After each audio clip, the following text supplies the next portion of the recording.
નમસ્કાર મિત્રો, વિડીયોમાં તમારું સ્વાગત છે। જી હા મિત્રો, અત્યારે હાલના મોટાની મહત્વના સમાચાર સામે આવી રહ્યા છે। તો મિત્રો, સમાચારમાં વાત કરીએ તો પંજાબના ફતેહગઢ સાહિબ જિલ્લામાં એક હૃદયદ્રાવક માર્ગ અકસ્માત સર્જાયો છે। આનંદપુર સાહિબાના દર્શન કરીને પરત ફરી રહેલા શ્રદ્ધાળુઓની બસ પલટી જતા 6 લોકોના કમકમાટી ભર્યા મોત નીપજ્યા છે, જ્યારે 25થી વધુ મુસાફરો ઇજાગ્રસ્ત થયા છે।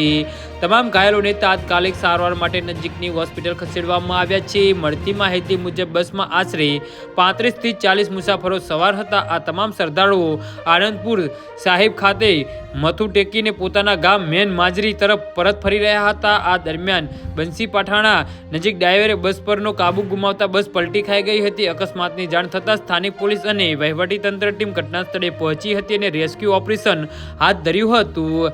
જી હા મિત્રો, તો આના વિશે તમારું શું કહેવું છે તો નીચે અમારી કમેન્ટ બોક્સમાં જરૂરથી જણાવજો અને અમારી યુટ્યુબ ચેનલને સબસ્ક્રાઈબ કરવાની ભૂલતા નહીં। ધન્યવાદ।